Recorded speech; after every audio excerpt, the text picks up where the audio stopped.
Today we are talking to Alber Armendáriz, founder of Armen Max, about niching down, working with founders, and what it looks like to build a creative business publicly.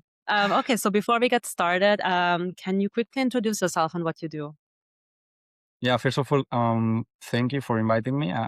As you know, I just arrived to the country months ago, so these tiny things make you feel welcome. For you, it's normal, but for me, it's a good detail. I appreciate that, so thank you. I'm Alber. I'm from Spain. I was born in Madrid. I'm 33 right now. I think that would be important also to understand from the context perspective of my different experiences. The LinkedIn introduction will be I'm the co-founder of Armen Max. I think that the different experiences that I have professionally make me arrive to this point that we will potentially talk about it. And I would say the human description will be that I was born in a very happy family, that I'm very lucky that my parents bring me with really good values. I'm a husband, which made me one of the happiest things of my life. And I'm on a mission on trying to give these values to the world. And right now, my company is the bridge to do that. But that will we will talk about it during the podcast. Okay, so then before we get into that part of the podcast or of this episode, what's your background professionally speaking? Yeah, super fast. So initially, I started studying university computer engineering. I was supposed to be an engineer because it's something that it was, fancy and much appreciated in almost every country in the world. Like, wow, my son is going to be an engineer. That's so cool. Spoiler, I didn't finish in my 4 year of university. There is always this conversation at home that maybe one day I go back just to finish that credits. But I didn't finish because I realized I started some internship and I realized that that was not my thing. I realized that I started computer engineer, very inspired with Steve Jobs, and I wanted to be part of the change through technology. Actually, being an engineer is completely different. You are just 8 hours, 9 hours, 10 hours a day coding in front of your computer. There is no fanciness there. And some people manage to make it fancy, but that was not what I saw. So I decided to follow my passion, what I didn't know back then. But I discovered that my passion was somehow of art. I started with photography and I studied in a photography school. Then photography started to feel short. You're like, okay, photography is one frame. I was very lucky there because somehow, just with 1 year of photography, someone like me, a very professional photographer like me, and I was given the opportunity to work in very high level of photography, which I was not ready for, but I was lucky, and I learned from there. Uh, then some things happened that I will tell later as well if you want. But I realized that photography is one frame, and I'm really good in telling stories, and I did more frames, so I learned filmmaking. The evolution of that made me like, yeah, but how do I make movies for people? It's like I need to be able to marketing that idea, right? So I learned marketing, and this is also from a higher level. Professionally speaking, things happen. I was working in different companies or in different places that kind of these thinkings and this actual life makes sense. So then I went to marketing, and now if you connect the background in engineering, photography, filmmaking, and marketing, and I also was working at sales at some point in my life. All of that made me arrive to the point of where I'm today. That is like, I think that I arrived to have different skills in different verticals. Maybe I can create my own business, right? I think that I can give value to different people because I understand different things. And this is where I'm right now today. And just 1 month ago, I co-founded with my business partner, Armen Max. Wow, that was a nice Yeah, little overview. really good storytelling too. So did you start off freelancing on your own before you created the company now with your founder, Yes. with your co-founder? Sorry. One of the things that I will recommend in an ideal scenario, I'm very lucky with how professionally my life was guiding me. I was working in corporate. I was working in small companies. I have been a freelance, and I'm my own business. I think that full picture is what make me feel confident that this is gonna work. If I see people, which is pretty normal, like this is how my life guide me, right? Like There's no correct answer.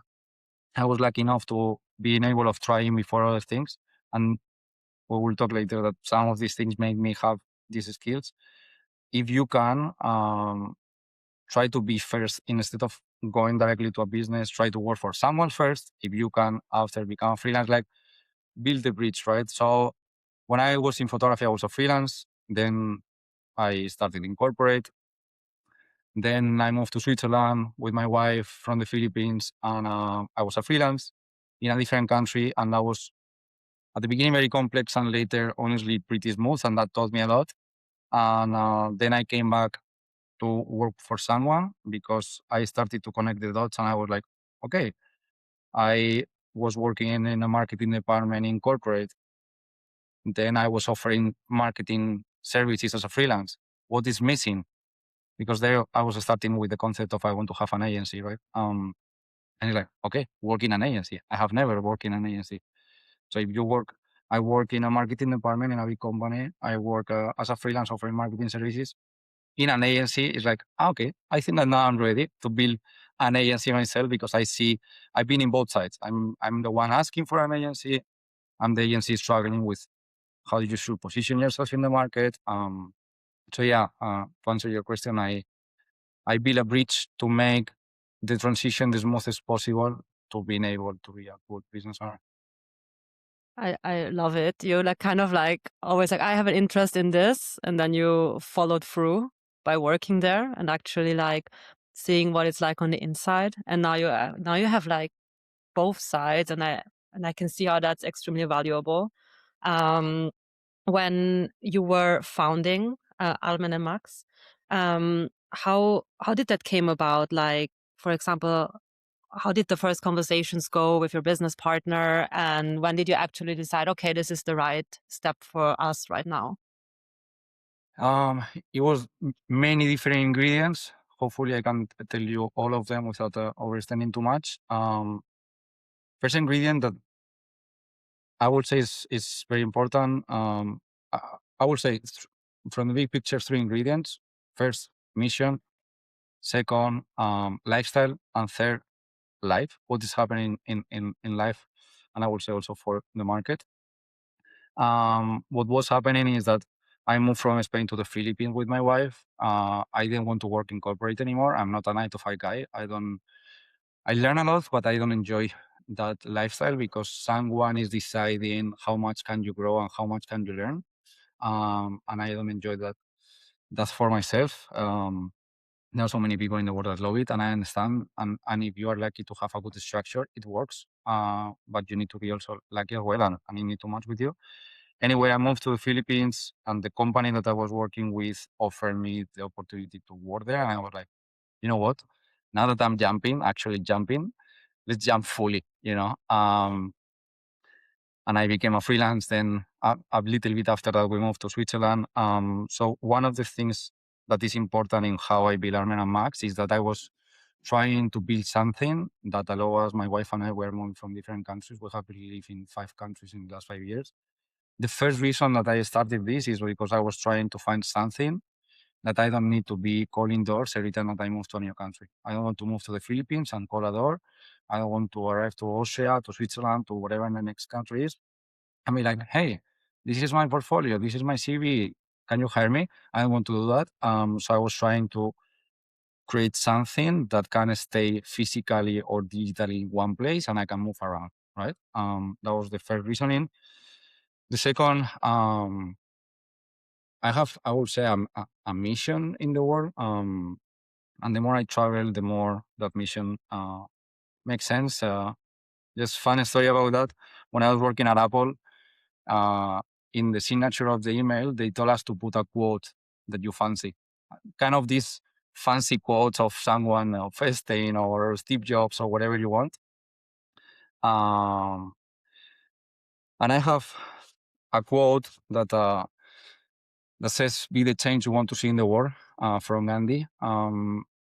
Because I really kind of see it like that. It's like I want to become the best version of myself. I don't know if that's gonna be enough. Potentially, it's not gonna. But I want to make the best version of myself and hopefully help someone around me. Saying that you want to change the world is too big. but you can help your community, and maybe that's enough. If there's a bunch of people helping your community or different communities around the world, maybe in between all of you, we can actually change the world. That was my vision. So I realized that in companies, that would be very difficult because you are following someone else's mission, and usually businesses, they are very money oriented, which is fine. That's the definition of business as well. You give value and you receive something in return. My point of view as well is, and if you look a way where or kind of Tim Cook defined businesses, he also have this vision of, or I have it potentially because I read it from him. I'm not gonna compare myself with Tim Cook. But he said something like, the best businesses in the world can also make money. That was kind of the message. You can provide good value, you can help the world, and at the same time make good money. And actually, if you see organizations like the UN or whatever it is, they need money to provide the good for the world. So in the world that we are living, money is important, but with a mission behind. So that was the second reasoning. I want to create my own mission, and I think by creating a structure, that's not the final goal. This is the first bridge that I'm building to make that mission happening. But here we are today. The third reason was kind of the reality of life. My business partner, friend of mine, he was in my wedding. One day he called me. He was working, or he's working still actually. We are making the bridge now in Publicis Media, one of the best agencies in the world. There was one or two with Ogilvy and all these big guys. And he called me one day like, "Hey, did you see the news?" And I was like, "No, what do you mean?" He like, "Publicis Media signed a whatever number million agreement with Spotify." And I'm like, "Oh, great." Like, because I knew that he was part of that. But he called me not to kind of to celebrate, or there was nothing to celebrate. He was like, to the 25, 30 people that we work in that pitch, and the agreement is in the news. It's like 500 million or something like that 2 years ago. His salary didn't increase. His name doesn't appear anywhere if you care about your name in the industry. He was like, "I think that we need to create something." I like, okay, like I was already, I have different reasonings already to create all of this. But that was kind of the biggest push. It's like, he was angry. He had some fire internally. He's like, "We are working with the best companies in the world. All of these 25 people, they're very talented. And one of them, let's build our own, and I was like, okay. So that was kind of one of the, and then the fourth one I would say is understanding, market and currencies. And I think what we are in a moment where the concept of branding, personal brand, and all this stuff is, more than ever appearing everywhere. So there is gonna be, with all the AI, is gonna be a need for being more human than ever. We are there for that. We are for trying to understand, and potentially we will talk about this, but we work with founders. Why we work with founders? Because I can talk with them. I can understand you, and if I understand you, I can tell your message in the best way possible. Understanding a corporation, something that is a mix of different human beings, is a bit more difficult. But you can understand the founder and create a brand from there. So that was the four. I overstayed, but that was the four reasonings that make me start the company. Yeah, that actually brings us perfectly to the next topic that we wanted to talk about, Okay. which was, Nice. or is the founder-focused work that you do. I don't think everyone knows what that means. So if you could just describe or explain what founder-focused means in practice. Yeah. Also, an story with that is a letter that I call a letter from the founders in my website. It's kind of hidden. No one have, I think, ever read it, but I write it because it's kind of a testament of my message, where I explain this concept. And the concept is coming to the concept that I was sharing before, right? Where, me and a bunch of people in the world, we say we want to change the world. How do you change the world?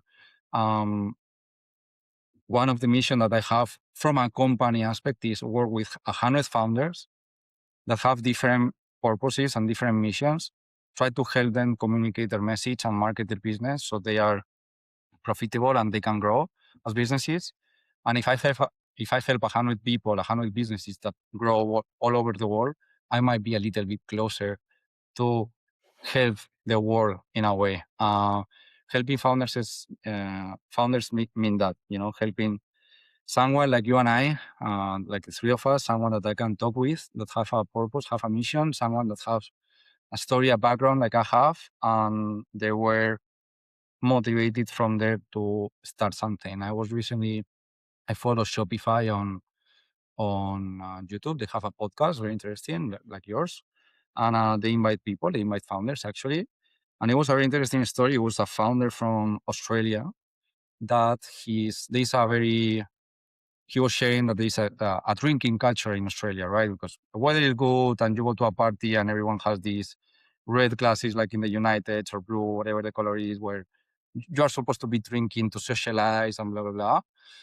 And he had a bad story with that, is that his father, again, all of us, we are, we can make our own decisions, but part of the culture, of the influence of the culture, his father died out of alcoholism for years. It happened that he started a company with his co-founder where his father also died because of alcohol. His organs stopped working. He was like, I'm so tired of this. I want to create something. And he created kind of a beer that is not a beer. It's actually like whatever, a juice or whatever it is, that the bottle looks like a beer. So now in Australia, in Sydney, there is a place or there's a brand that people can buy to go to these parties in the night and, show that you are socializing, but without the effect of alcohol and what that can create in some people. This is the founders that I want to work with. He has a mission that I don't want anyone else to die out of alcohol and kill their own body and become addicted with alcohol. He created a company, some other people will be like, that's so sad. She's like, no, sad is not enough. I want to change it. I want to create an impact. This is the kind of people that I'm positioning myself to, and that I'm starting to talk with, and I'm very happy that they are out there. It's difficult to find them, but they are out there. So hopefully this kind of Sorry. answers this, yeah. No, go ahead. Well, okay. First of all, like really sad, but really interesting story. That's for sure. Yeah. I wanted to ask you, it's a kind of a follow up on that. How do you help founders? Like basically just what's your exact, wait, let me rephrase this Well, question. yeah, I'm also Do you mean interested from in a the process service because perspective? yeah, Or exactly. Exactly. Because I guess people usually go to creative agencies for like a specific service like design, or they come to us for websites. But in your Mhm. case, it's like it's more than that. So what's your process like with your clients? I think also a little two stories here also to make it easier to understand. I want to sound too romantic, but also I am romantic. But my wife is my superhero. I really admire my wife. And every time that I listen to her talking in front of someone that we are meeting for the first time, she, in a very humble way, she undersells herself.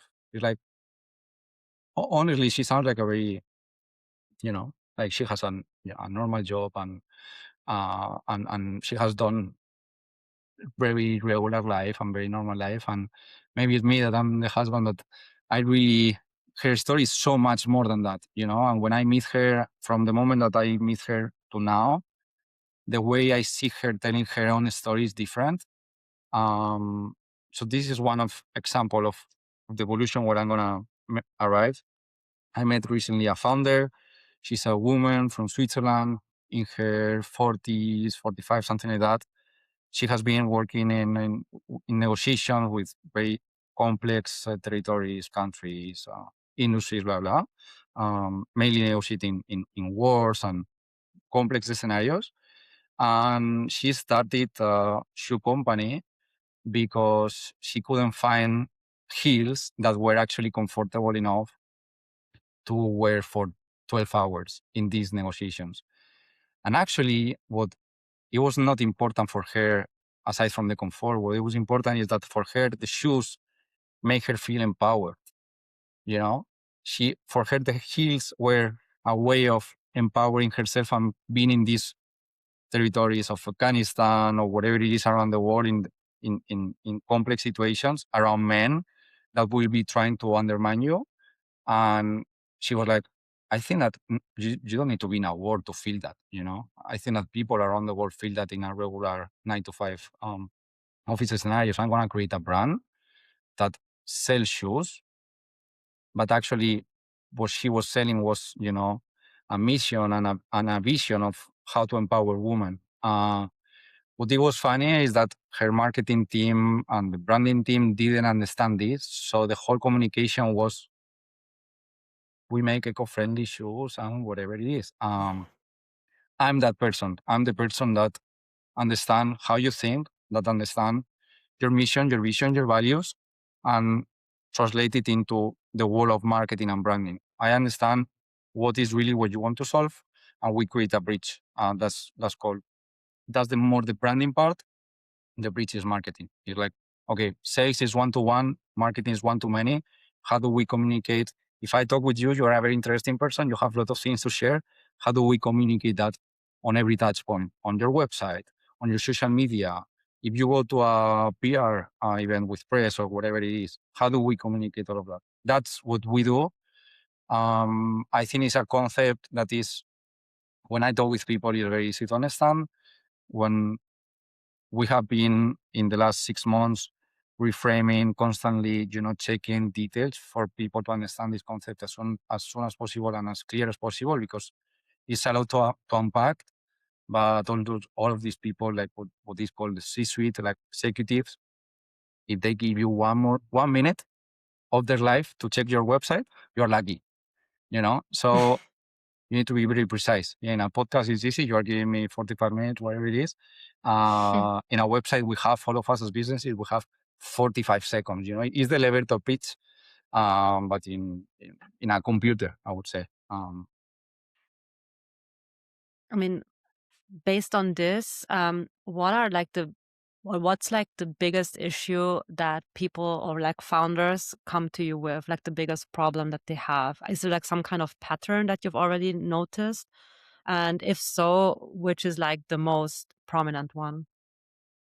The problem with, I would say, with branding, marketing, some people have different understanding. I think that people understand marketing with return on investment. It's like, people understand, which is so fine. People understand marketing with ads, with the part of advertising, where it's, okay, I invest 10,000 in marketing, which is advertising. And if I invest 10K, what is the return on investment on that? So in a way, marketing is easier.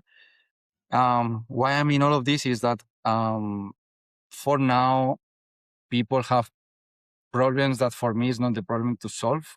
So services like mine requires a little bit of a conversation, a little bit of re-education. In they don't feel, some of the customers, they don't feel that they have a problem of positioning, or they don't feel that they have a problem of the copy on the website or the communication, or some of them. I mean, I'm gonna be critical here. They don't even have taste to feel that, you know, the creative is ugly.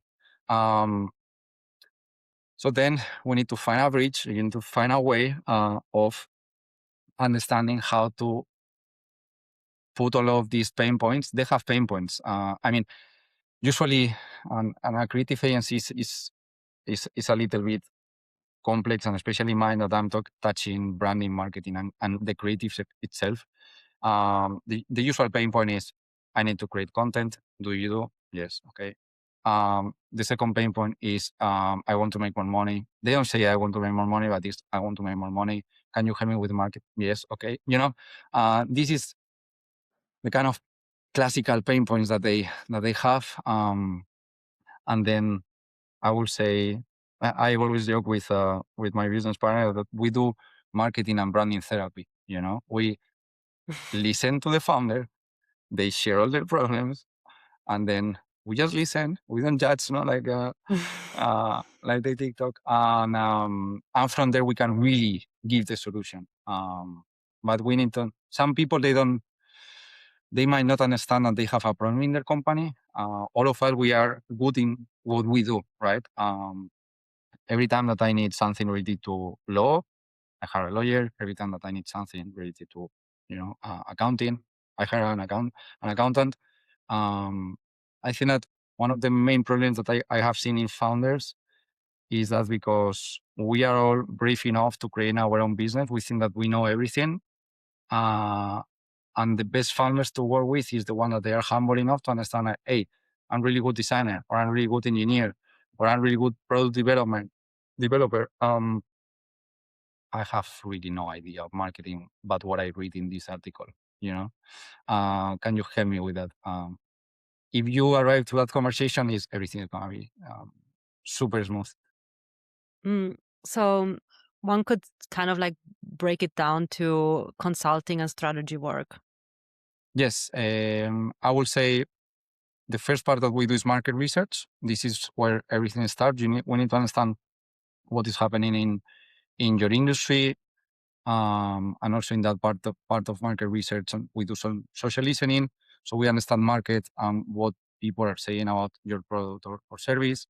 Then we arrive to the consultancy strategy, where it can be divided in branding or marketing, and then we arrive to the creative part. I think, for example, big agencies like Publicis, they are changing that, but there are some agencies that they are just in the upper funnel. It's like, okay, I do the market research, I might do the strategy, but they don't execute the creative.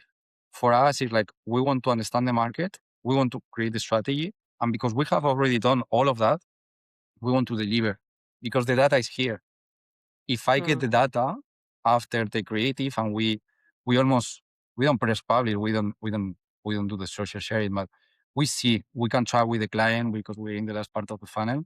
If we can track the data, that's new data that you can use again. You can restart that funnel either with the same client for the next campaign or next strategy, or with a different client.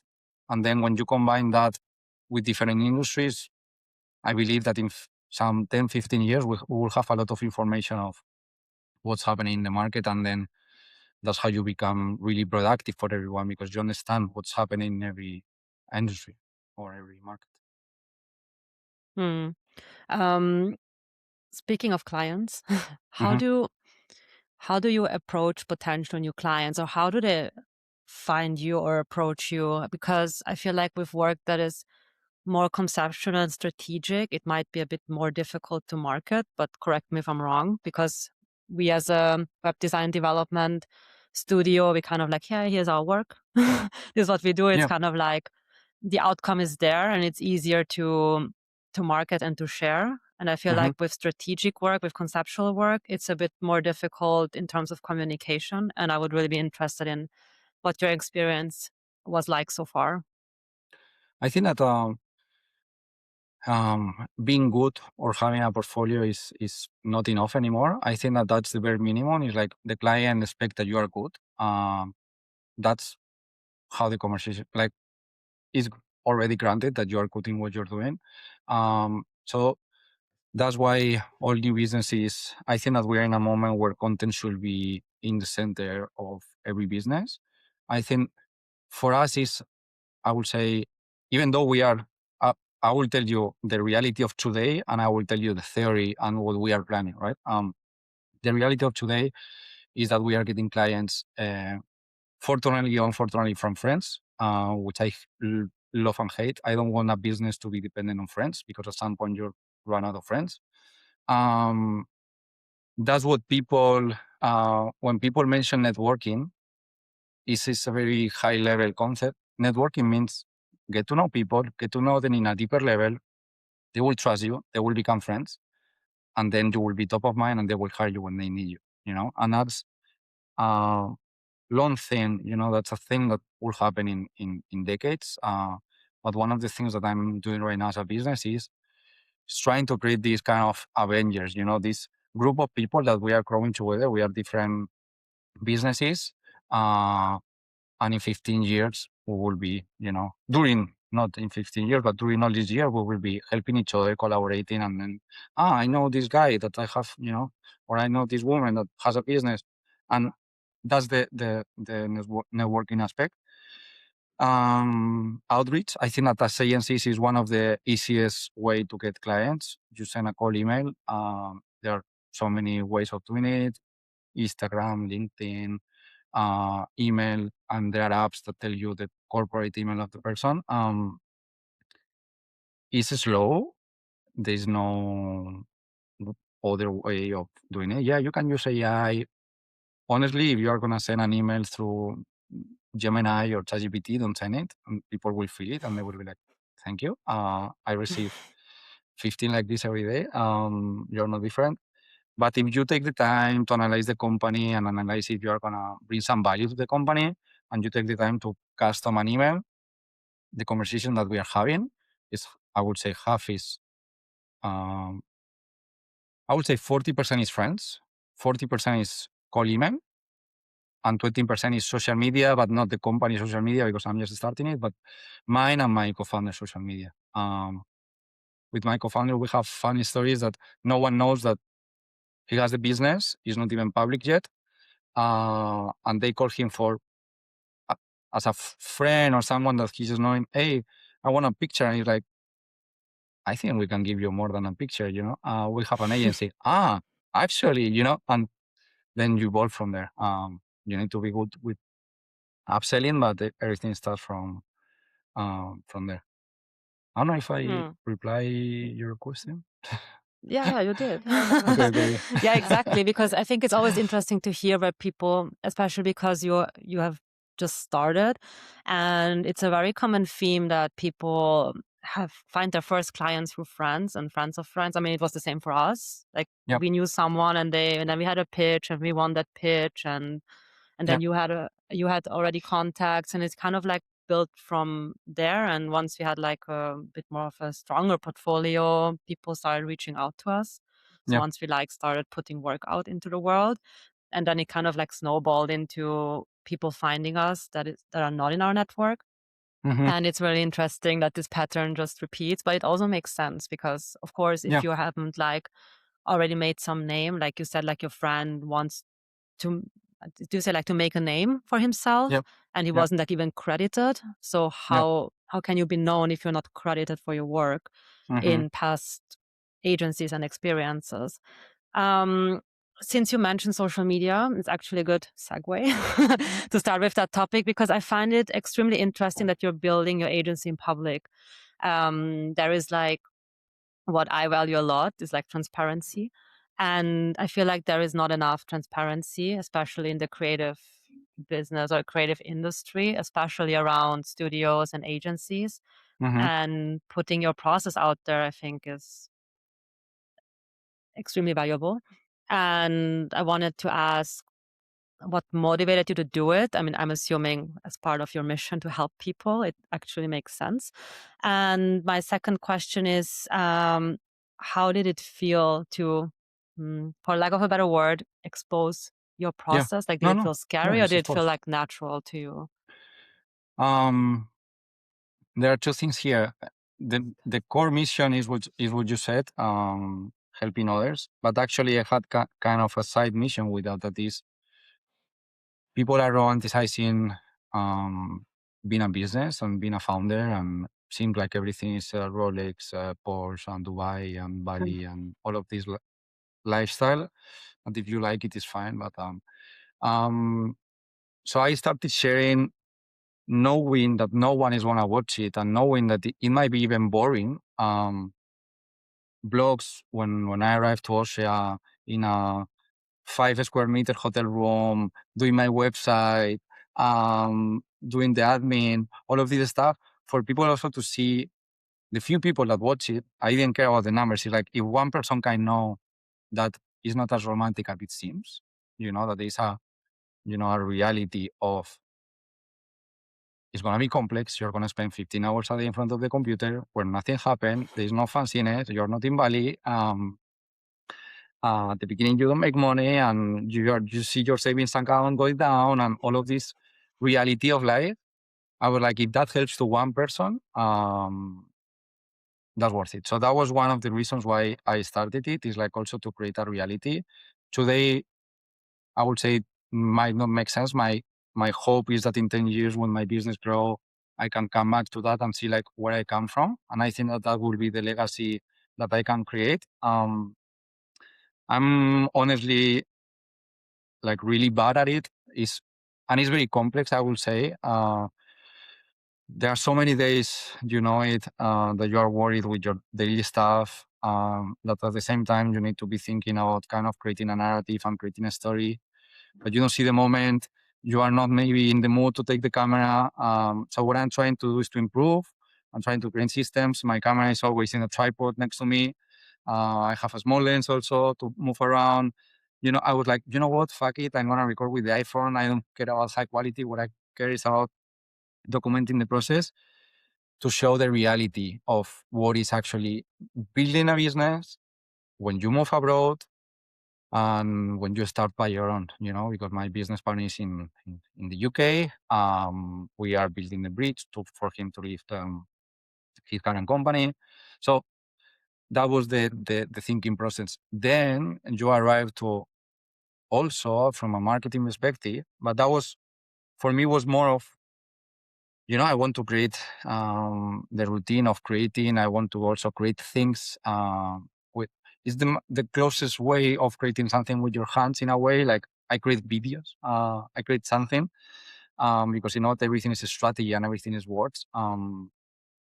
But it's complex, and I'm improving and learning. And also from a marketing perspective, then we arrive to kind of what is happening in the market. It's like, people don't care anymore about the trailer from Netflix. They care about how the movie was made, and they care more about listening to the actor in an interview. Ben Affleck, Matt Damon talking that they were friends when they were 20 and that they were living together and that they have a bank account since they meet, and all of this. This is what make actually people to connect with the service, with the product. I watched recently Frankenstein from Guillermo del Toro, because I actually listened Guillermo del Toro talking with Bradley Cooper in a super deep, passionate way about the movie and every shot and the cinematography and what they did and the complexity. And I was like, holy, I want to watch the movie. If they are that passionate about it, I have to. I want to be part of the conversation. I think that if I manage to share how passionate about what I'm doing, like me, a bunch of businesses that are doing it much better than me, we can connect actually with, coming back to your question from before. I think that content should be in the center of everything. And if we share really what we struggle with, what is our mission, what are we thinking of, who do we want to help, and we share that story, that's the best way to really connect with your next client, your next, founder, whatever it is, your target audience. That's actually such an interesting point, because I think that especially creatives really struggle with putting themselves out there. Like we've talked to a lot of people, including me actually. So this is also a question for me, I guess. Like a lot of creatives, I think, have like this sickness, quotation Yeah. marks, called perfectionism. Yeah. And I think that they are like extremely scared to put content out there, like especially documenting processes, because it could be seen maybe as a weakness, it could be seen as messy, it could be seen as not professional in a way.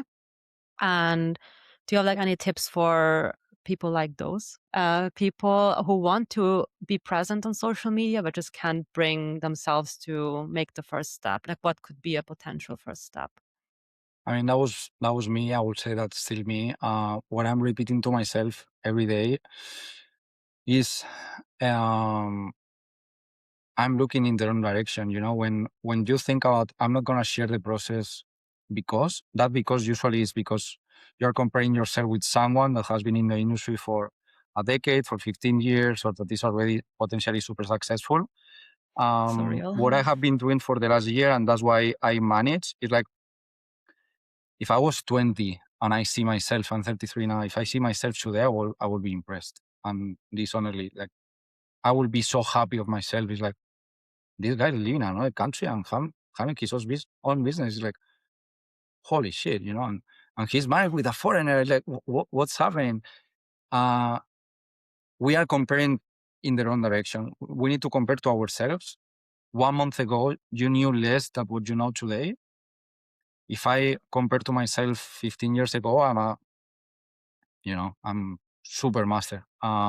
This is who and where we should be looking. It's like I'm sharing because there is someone that is starting their career or that is 1 year below us, starting the business now, that what I'm saying will be even more helpful than if they hear from Tim Cook, There's a moment in the learning curve that is like, you can learn from the Tim Cook of the world, 25 years executive of Apple.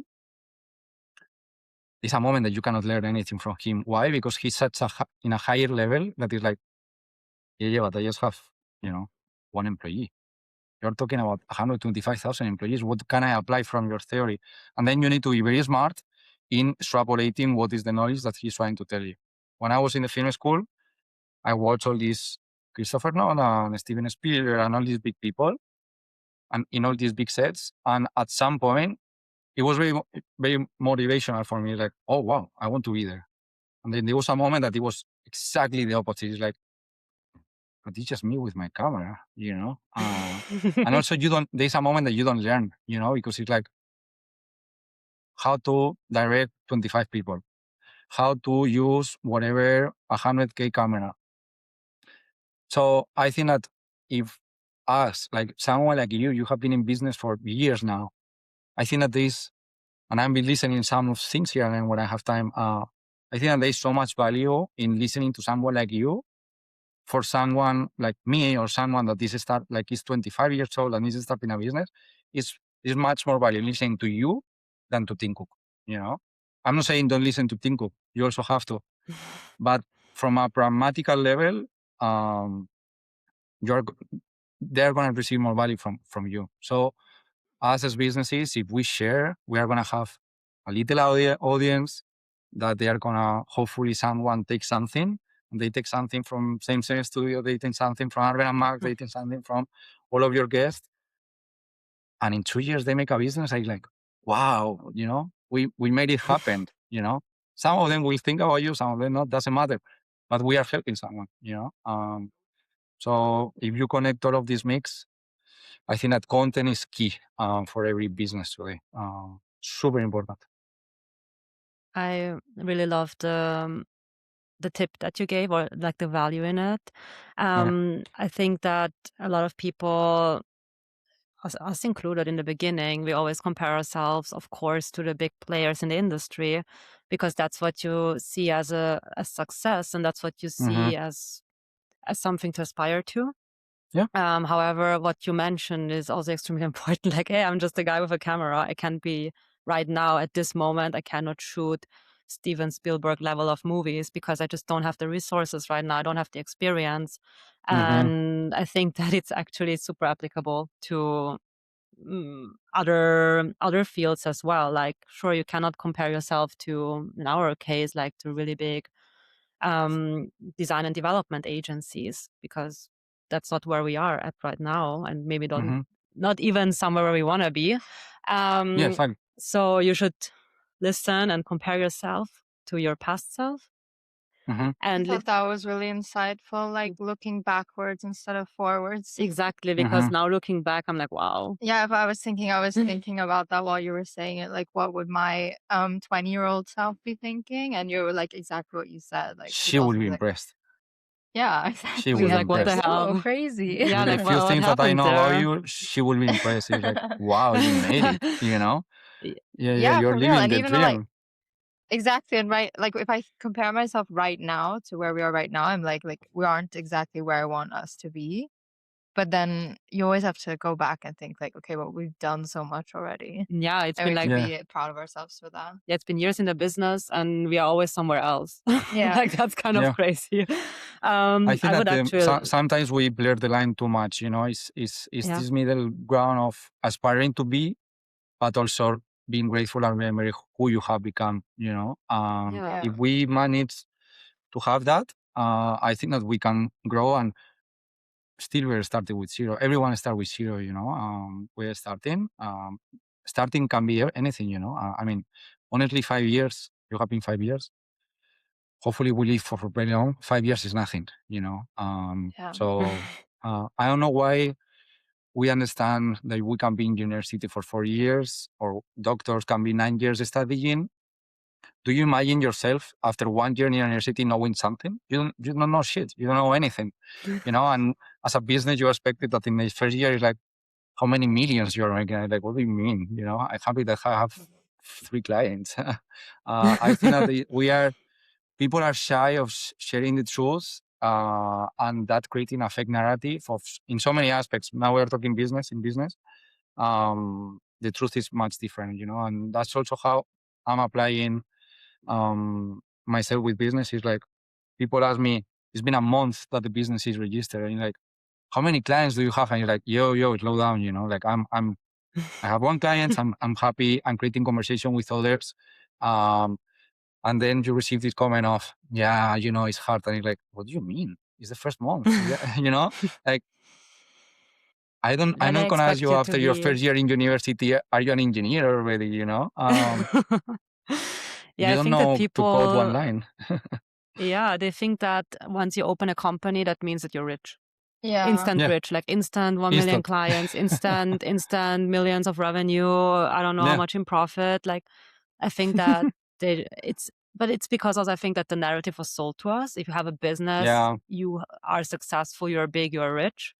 Yeah. Whereas the reality for most people is that, hey, we're probably getting by, hopefully getting by nicely. Some people Mm-hmm. struggle. Some people have like good years. Some people have bad years. Exactly. And that's kind of like the ebb and flow of having a business. And sometimes it's successful, sometimes not so much. That I Yeah. think that people equate like, oh, okay, so you're not doing so well. Oh, so sorry. But you Yeah, actually you receive know, that like we tone. survived. It was fine. Yeah, exactly. Like, You receive that.